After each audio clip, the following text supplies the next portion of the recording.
에베소서 4장 24절에서 32절까지 말씀을 교독합니다. 그런즉 거짓을 버리고 각각 그 이웃과 더불어 참된 것을 말하라. 이는 우리가 서로 지체가 됨이라. 분을 내어도 죄를 짓지 말며 해가 지도록 분을 품지 말고 마귀에게 틈을 주지 말라. 도둑질하는 자는 다시 도둑질하지 말고 돌이켜 가난한 자에게 구제할 수 있도록 자기 손으로 수고하여 선한 일을 하라. 무릇 더러운 말은 너희 입 밖에도 내지 말고 오직 덕을 세우는 데 소용되는 대로 선한 말을 하여 듣는 자들에게 은혜를 끼치게 하라. 하나님의 성령을 근심하게 하지 말라. 그 안에서 너희가 구원의 날까지 인치심을 받았느니라. 너희는 모든 악독과 노함과 분냄과 떠드는 것과 비방하는 것을 모든 악의와 함께 버리고 서로 친절하게 하며 불쌍히 여기며 서로 용서하기를 하나님이 그리스도 안에서 너희를 용서하심과 같이 하라. 아멘. 할렐루야. 하나님의 크신 은혜와 평강이 오늘도 변함없이 여러분 가운데 가득 넘치기를 주님의 이름으로 축원합니다. 어제 우리가 옛사람을 벗어버리고 새사람을 입으라. 그리스도의 몸인 교회로서 이제 성화의 이제 삶을 살아가는 것이 이제 마땅하다라고 하는 것을 우리가 함께 나눴습니다. 오늘 말씀은 이제 그러면 이제 구체적으로 어떻게 살아가야 된다는 것인가라고 하는 것을 우리들에게 말씀하고 있습니다. 정말 여러 가지를 말씀하고 있죠. 우리 삶 속에서 우리가 버려야 될 것들, 또 우리가 행해야 될 것들에 대해서 굉장히 여러 가지를 말씀하고 있는데 제가 그냥 크게 세 가지로 이렇게 분류를 한번 해보았습니다.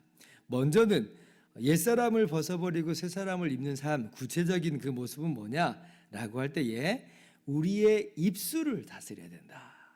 그러니까 우리의 입술을 다스리는 것이 필요하다라고 하는 것이에요. 25절 말씀 보니까 그런즉 거짓을 버리고 각각 그 이웃과 더불어 참된 것을 말하라. 이는 우리가 서로 지체가 됨이라. 거짓을 버리라. 거짓을 버리라. 29절에도 보니까 무릇 더러운 말은 너희 입 밖에도 내지 말고 오직 덕을 세우는 데 소용되는 대로 선한 말을 하여 듣는 자들에게 은혜를 끼치게 하라 말씀하고 있죠. 그러니까 우리의 그 입술에서, 특별히 우리 입술에서 옛사람의 모습을 벗어버리고 새 사람의 그러한 입술로서 살아가자라고 하는 것이에요. 여러분, 말이라고 하는 게 얼마나 파괴적인 것인지, 얼마나 위력적인 것인지를 아마 여러 번 경험을 통해서 잘 알고 있을 거라 생각을 합니다. 누가 그러더라고요. 사람 많은 근육이 있잖아요. 인간의 근육 중에서 가장 강한 근육이 어떤 근육인지 아느냐? 뭐 보디빌딩 하는 걸 보면 막 이렇게 팔뚝 근육, 뭐 다리 근육, 뭐 가슴 근육, 복근, 뭐 뒤에 무슨 근육, 뭐 등 근육, 뭐 이러잖아요. 그러니까 이런저런 근육이 굉장히 많은데 어떤 게 가장 과연 강할까라고 할 때 뭐예요? 혀라고 하죠. 혀. 혀는 너무나 말랑말랑한 거에 불과하고 너무나 작아요. 새치어에 불과해요. 그런데 이 혀야말로 가장 강한 근육이다. 사람을 들었다 놨다 하고 사람을 죽이기도 하고 살리기도 하는 그런 강한 근육이다. 그런데 정작 문제는 뭐예요? 이러한 강력한 힘이 있는데 그런데 누구도 이 혀를 제어할 수 없다는 게 이게 진짜 문제예요. 나도 모르게 이 말실수를 하는 것도 물론 있고 뿐만 아니라 고의적으로도 내가 그렇게 거짓말을 하고 또 악한 말을 하는 그런 경우도 있습니다.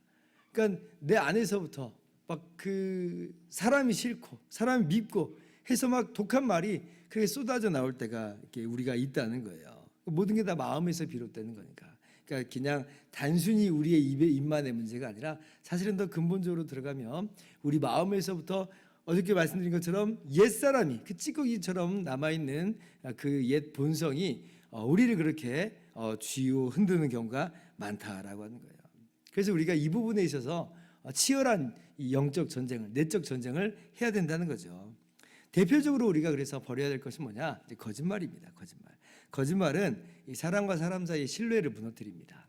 교회는 그리스도의 한 몸이다, 한 공동체다라고 하는데 교회 안에서 거짓말을 하기 시작하면 이제 사람의 신뢰가 무너지잖아요. 그러면 그 한 몸됨을 제대로 우리가 이룰 수 있을 것인가라고 할 때 그렇지 못하게 되는 경우가 많아요. 상습적으로 거짓말하는 사람들이 있어요. 눈에 뻔히 보이는 아주 심한 과장을 그냥 매번 이게 과장을 이렇게 하는 그런 분들이 있어요. 그러면 이제 우리 마음 가운데 자연스럽게 올라오는 감정이 뭐예요? 이 사람을 내가 믿어도 되는가? 믿을 수 있나? 이런 마음이 든단 말이에요.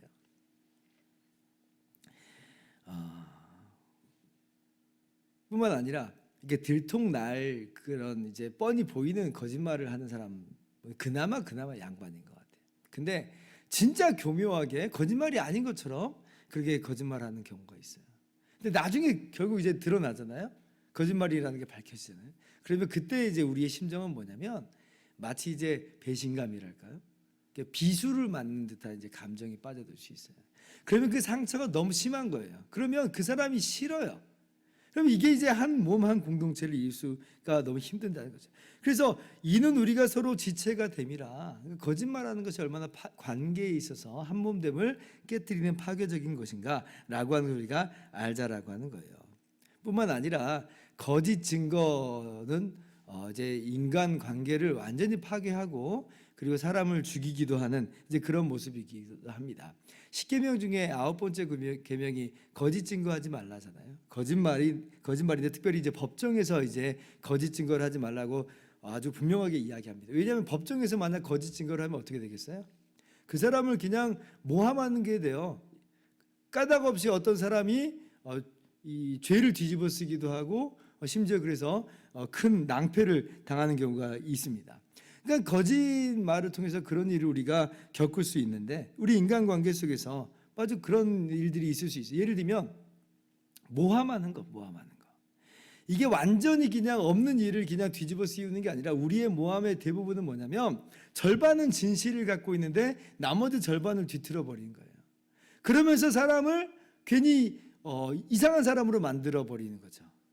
이런 것들이 우리 가운데 있어요. 그리고 나는 사실 그대로를 이야기했어라고 해도 뉘앙스라고 하는 것을 약간만 바꿔버리면 전달을 한답시고 뉘앙스를 바꿔버리잖아요. 그러면 그건 사실을 말한 게 아니에요. 왜냐하면 그 뉘앙스가 아니었으니까. 역시 거짓 증거예요. 그러면 그것도 역시 사람과의 관계를 이간질하게 되고 이 사람을 이제 아주 구렁텅이에 밀어넣는 그런 일이 되는 것입니다. 그래서 이러한 거짓 증거까지 나아가게 된다면 굉장히 이 공동체가 어지러워집니다. 그래서 이 거짓말을 하지 말라. 주님께서 우리에게 분명히 말씀하신 것을 마음 가운데 새기면서 우리가 오늘 입술을 우리가 좀 조심하고 주의를 기울여야 될 것입니다. 거짓말 말고도 또 여러 우리의 입술을 주의하고 조심할 것이 있죠. 상처 주는 말, 찌르는 말, 그냥 분노로 말미암아 아주 터트리는 그런 말, 아주 상스러운 말, 이런 말들이 또 우리의 입술에서 굉장히 더럽고 악한 말이에요. 덕을 세워줘야 되는데 우리의 말이 덕을 세워주는 말이어야 되는데 우리의 입술이 오히려 사람을 무너뜨리는 그런 말일 때가 굉장히 많다는 것이에요. 편한 관계에서도 이건 마찬가지입니다. 이 가족 관계 속에서 사실은 우리가 서로 사랑하고 위로하면서 가정이 한 천국이 되기도 하지만 그러나 가장 많이 상처받는 상처를 나한테 줬다라고 하는 사람이 누구냐면 또 가족. 왜 그러냐면 이 가족 내에서 편하니까 그냥 너무나 쉽게 접근을 해요. 말을 너무나 쉽게 해요. 그러니까 이 의외로 이 가족에게서 상처를 많이 받는다 그래요. 교회 내에서도 마찬가지입니다. 우리가 쉽다고 편하다고 그냥 함부로 말을 하는 경우가 있어요. 이제 그러면 그것이 차곡차곡 쌓이는 거예요. 그 쌓이는 것들이 상처가 되고 그래서 나중에 다툼이 되고 미움이 되고 서로 원수처럼 으르렁거리는 이제 그런 일들도 있는 거죠. 우리가 그러한 이 상처 주는 말, 오히려 다른 사람을 무너뜨리는 말, 이제 그런 말들을 버려야 될 것입니다. 오히려 우리는 칭찬하고요, 격려하고요. 그리고 위로하고요. 감사를 표현하고 또 미안한 게 있으면 우리가 미안한 일을 할 때가 있잖아요. 그러면 미안하다 그렇게 이야기하면서 그렇게 덕을 세우는 그런 선한 말로서 우리가 나아갈 수 있기를 바랍니다. 두 번째, 우리가 어떠한 모습으로 나아가야 되는가라고 할 때에 우리의 어떤 성품을 우리가 옛 성품을 좀 버리고 새 사람의 성품으로 우리가 살아가야 될 텐데, 그 대표적인 게 뭐냐면 이제 화를 낼 때에 절제하라는 거예요. 절제하라. 자, 26절 보면 분을 내어도 죄를 짓지 말며 해가 지도록 분을 품지 말라 이렇게 말씀하죠. 그래서 마귀에게 틈을 주지 말라 이렇게 말씀하십니다. 31절도 자, 같이 한번 읽어볼까요? 시작. 너희는 모든 악독과 노함과 분냄과 떠드는 것과 비방하는 것을 모든 악의와 함께 버리고. 그러니까 분내는 것에 대해서 지금 특별히 중점적으로 말씀을 하고 있죠. 우리의 성품 중에서 우리가 욱하는 것들이 있잖아요. 나는 원래 그래 욱해 이런 분들이 있는데 모든 사람이 다 욱합니다. 성격 없는 사람이 어디 있어요. 그런데 어떤 사람은 그 성격을 자제할 수 있는 거고요. 또 우리가 어떤 모습으로 나가야 되는가. 우리의 분노를 절제할 수 있어야 돼요. 말씀 보면 참 감사하죠. 분을 내지 말라 그러면 우리가 얼마나 좌절이 됐을지 모르겠어요. 아이고, 나는 분을 안 낼 수가 없는데. 근데 말씀에서 분을 내지 말라 그런 건 아니에요. 분을 내어도 라고 하는 거 보니까 너무 감사해요. 너무 감사해요. 그러나 분을 내어도 죄를 짓지 말라. 그러니까 절제하라는 거죠. 우리가 분을 내는 경우들이 있을 수 있습니다. 어떤 그 아주 악한 그런 일을 볼 때에 우리가 정의감의 의협심과 정의감으로 정당한 분노를 터뜨릴 수 있습니다. 혹은 부당한 대우를 받을 때 그때 우리가 우리 안에서 분노의 감정이 일어나는 것도 사실이죠. 근데 이외에 우리가 어떤 이 감정에 많이 휩싸이냐면 내 마음대로 안 될 때, 내 뜻대로 안 될 때, 내 승질 건드릴 때, 이때 우리가 이제 분노를 막 터뜨려요. 그러니까 이런 분노는 아주 정당하고 의로운 분노도 아니고 그냥 사람으로서 가는 일반적인 감정으로서의 분노죠. 그런 분노의 감정 괜찮다는 거예요. 그럴 수 있다는 거예요. 물론 우리가 그런 것까지도 이겨낼 수 있으면 참 좋은데, 그런데 여러분 만약에 그렇게 우리 안에서 그 분노가 치밀어 오를 때에도 죄를 짓지 않는, 그러니까 그 분노의 감정에 나의 자아와 인격을 내어주지 않는 그런 모습이 필요합니다. 죄 짓는 분노는 안 돼요. 우리가 함부로 이제 우리의 성격을 터뜨리는 것으로 인해서 얼마나 많이 우리 또 인간관계가 많이 어려워집니까? 내가 화를 터뜨리면 저 사람은 가만히 있겠어요? 저 사람도 그럼 화를 터뜨리지 않겠어요? 그게 싸움이 되는 거예요. 싸움이.